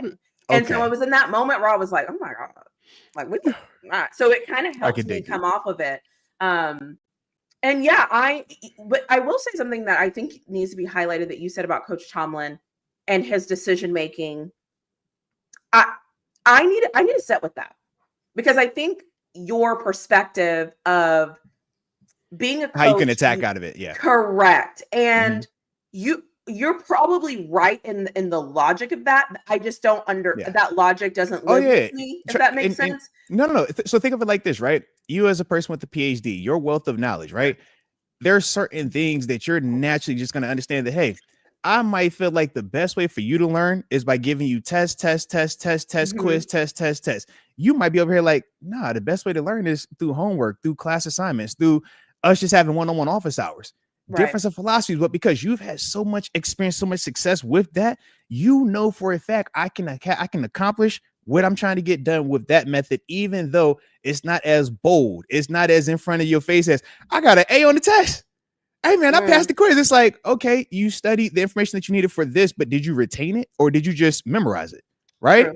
Is this a part of what you're going to do going forward? Or after a week from now, you're going to pull this up and like, I don't know that no more. I don't remember this. Did you cheat on it? Like, it's so much that goes into that, right? But because of your experience of knowing that, hey, man, if I got these one-on-ones and I got a chance to just homework, classwork, that's just as good. So now when it's time for the big state test, right, for whatever that may be, because that's our Super Bowl, right? It's like, all right, you still can produce. You still are just as good as this person was over here. test looking good. It's like, yo, different a philosophy, but still just as prepared, just as good. It's just a different mode. That's all it is. So my mind as a defensive player, I don't feel like I don't have control because you have the football. That to me is, what I said earlier. It's like, oh, that's that false sense of security. You think you're safe, huh? Do you feel in control? Interesting. You know what I mean? Like that's that. Whereas it's people with the different mentality of, hey man, when I got the ball in my hands, because I have the ball, I just feel like I'm in control. I feel great. And it's like, man, you ever held that ball when you got TJ Watt chasing after you, when you got Cam Hayward coming after you, when you got Jalen Ramsey on the back end? If you throw it up in the air and you make a mistake, he can go ahead and take it to the house. Not just pick it, take it to the house. But yeah, you feel in control. Good luck. Go for it. I think that's fair. And I think, like I said, when I watched the game and I self-reflected, as I do often, I realized that the game made me feel anxiety because I felt like it was slipping away. Yeah. But I had lost all football perspective because I was just watching it. It was just watching it. But then whenever I was able to say, I was like, okay, look at the clock, and I had to kind of bring myself back to, and I was like, okay, focus on the clock, focus on this. How many seconds are on a play clock? They have to kick off. And so it was like, I had to dig myself out of that. I think we need to do that more as fans. You got to dig yourself out of these things sometimes. Like, start talking to yourself. You know these things. You know them. Look at that clock. Look at the timeouts. Look at it. Maybe you're not just doing this for anybody. You look at the track record. Yes, like pay attention. It's like, yo, all of the factors support why you hear me speak calmly, specifically in those situations. So that's why I have that confidence. I don't speak like that if I'm watching the Jaguars play. I'm like, hey, man, you really want the defense? I was like, no, I'm not acting like that. Or if it's the Bills, hey, man, I really want the Bill. I want the defense out there instead of Josh Allen. It's like, nah. True. But Josh is also getting how much money, right? That's so when true. we say which side of the ball, if you're Baltimore, do you want Lamar Jackson to have the ball in his hands, right? One of the highest paid players in this league, one of the most dominant, decorated players in this league, or do you want the defense? But that's not our case right now. Rodgers is showing that, hey, man, he still has that youth on him. He's almost surprising people with how well he's looked these first 4 games. None of us are surprised by TJ Watt being dominant. None of us are surprised by Cam Hayward making plays. None of us are surprised by Jalen Ramsey making plays. So why do we get surprised when coach says, yeah, I want those guys out there for the critical moments, or he defaults to that side more often than the other side, especially post Ben? Because I can tell you for a fact, during the Killer Bee era, that was never a debate. Okay. You never saw defense go out there first. The conversation with us internally was, hey, situationally good. I need sacks. I need red zone stops. You can't go up a ton of points. Situationally good. Hey, on occasion, I'm gonna need a stop. Give me when I need that stop, I need you to be good in this situation right here. Different mindset. But we knew offensively what they were capable of. This offense now is not viewed and built like that offense back then. The same way this defense now isn't built like how that defense was back then. So that's why you see the shift. That's all that is. And can I say something, Mr. Force Multiplier, Mr. Starter, Mr. NFL? Because you play for the Steelers, and everybody wants to have played for the Steelers because you were very good for us. The guys won. You were on the field. You got they sacks, matter. like the guys won. Like you, Force Multiplier Starter. You were phenomenal. I've also, the more I do this show with you and the more I collaborate with you, I think you have taken on the identity of who Mike Tomlin is and what it means to be a Steeler in a way that is different from the playing perspective. What you were able to provide is, this is what we feel like in those moments when we're on the field. Let me calm you down, because let me tell you what we're thinking. While you're panicking and while you're whatevering, we have actually prepared for this exact thing, this exact moment. We've watched film so many times on every single thing this team is doing. Plus the game is happening. Plus we're getting paid a lot of money to continuously get better. We're ready for this moment. We are locked into this moment. That's Give me a chance to show it. Yeah, correct. Let me show it to you. And that's what I hear you saying. It's kind of like, yeah, I get the panic. I get it. Yes. However, we're on the field and we're built for this. And let me tell you what Tomlin is thinking. And I'm telling you this because I've been there when he has said some of these things, or because we've had this experience. And and I think that value that you have, because you were in the NFL and you're amazing and all these things, is helping us understand it in that way. If you choose to hear what you're saying and how you're saying it and why you're saying it, because you're not just saying it just to talk to us. You're trying to tell us like, hey, I know, but let me explain to you why it's okay. I know, look, you know what?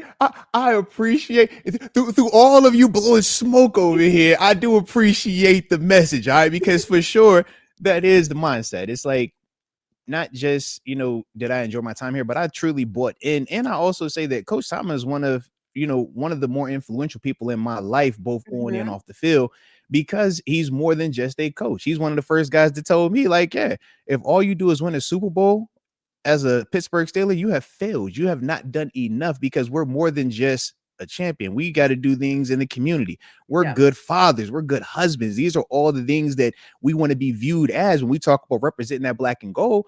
And maybe it's because I was the transplant. Maybe I came from Buffalo, so it felt like I had to like overachieve and really, really lock in. But it was like, yeah, man, when you go from a toxic situation, at that time, Buffalo was very toxic, right? Compared to coming to Pittsburgh, it's like, man, you go from a toxic relationship to a loving one. You like, bro, I'm locked in. You ain't never got to tell me twice. So you just start to pick up on it. And then through, my 4 years of here, how much success we had following this method. And then you step away and you get a chance to just observe it and see some of those same trends, some of those same, things popping up. And it's like, yeah, that's why you hear me talk. How I talk about, the guys, especially while Coach Simon's there. Now that will change when he leaves, right? Because now I don't have. Now it's more, hey, I'm just giving you what I see, but it's less about the messaging, because I don't know what that guy is specifically saying. Whereas, I know Coach Tomlin. I know his messaging. I know how he delivers it. I know how he's going to prepare it. I know he's going to challenge you, and how it's different for each individual, right? It's not cookie cutter. And it's like, man, you think, oh man, this is his go-to. It's like, no, man, you watch this dude, and when you talk about how to motivate, how to communicate and give and receive that information, I try to take that same thing when I'm communicating with you, with Mark, with TG, or even to the chat. It's like, if I just come here and talk high level X's and O's, y'all go look at me like, number one, what language it is. Number two, it's kind of boring because we can't relate to this. This ain't fun. Like, I wouldn't make it make sense to me.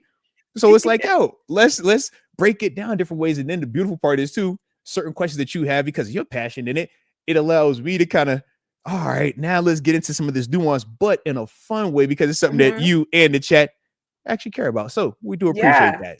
Yeah. And I think, and we can leave out, I know, but like, I just think that is a gift that we have that we can take and apply to some situations, because I think for us, we're seeing it a certain way and we're like, but I've learned through having these shows with you that you've changed my perspective of football to then say, it could be this, it could be this. And sometimes I'm still like, no, that was just terrible. Right. Yeah. Other times I'm like, you know what? Okay. That actually, I kind of see that. And I will be honest and say, when our defense ran back out on the field, and if you watch games over and over and over, you'll see this. Our defense ran back out on the field, and I could almost feel each guy going. And I could see them almost like it was the weird. I could see them transforming, and I could see them I could see them almost being like, "We need to go take care of this. We're at work. We need to take care of our jobs, right?" And it's like, and it was that moment where I thought, "This is what Moats has been telling me." Like, sounded like it. And again, I'm sure that they were doing it too, like on their end, because this is we're all playing the same game. But there was Carson wins, Justin Jefferson. They're like, yo, it's time to lock in. We're about to go do it. Yeah, and it was nice. And it was the first time in a long time that I looked at the players and I thought, they're about to do a job. And they're gearing up to take care of business. And I don't think I would have been able to see that had you not have told me multiple times, close games, and this is your chance to prove it. This is the thing. So it's like in that moment, I was like, yeah, I get it.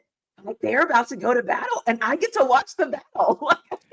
And think about how much more confidence we have in our guys because of that. Think about prior to the game, if I would have said, Tanisha, fourth quarter, less than a minute in the game, would you rather have our defense defending Justin Jefferson, who has 100+ yards, and Jordan Addison, who has 100+ yards?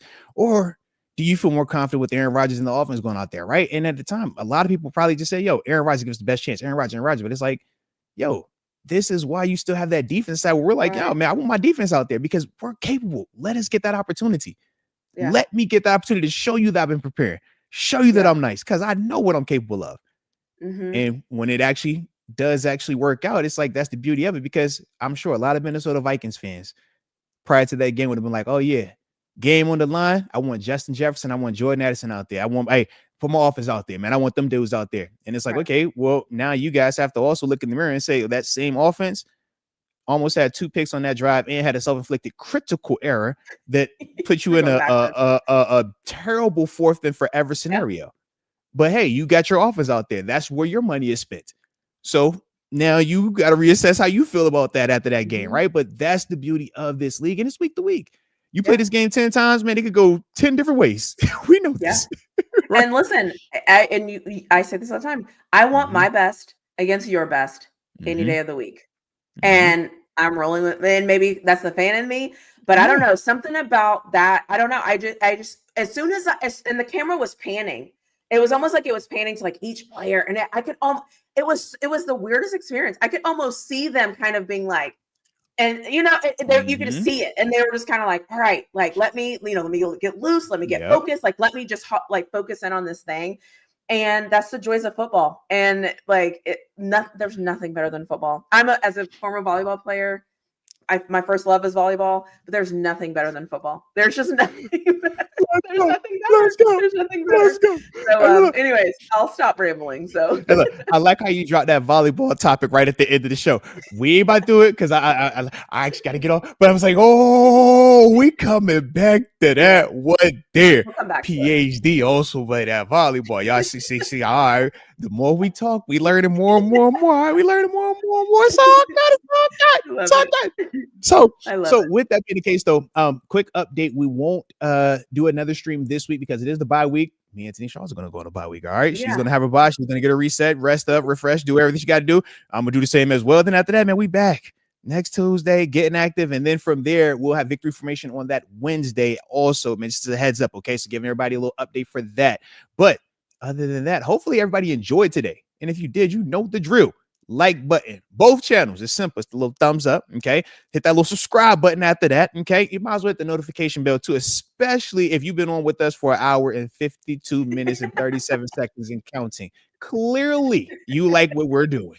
Don't lie to yourself. All right. And then once you've gotten to that, obviously, if you want to put a little skin in the game, you know, so you want to show that you're an overachiever with your fandom, right? Your passion, just like how we are about the black and gold. Well, we got these membership things as well. All right. Tanisha drops her videos as well. A lot of content over there. And you know, your boy doing the same over here with the upper room. So make sure you support both of us in that capacity also. But other than that, we appreciate you for tuning in. And until next time, did you have anything up, babe? Man, want to cut you off? Anything else? You're good. All right. You're good. Well, until next time, baby. Peace. Bye.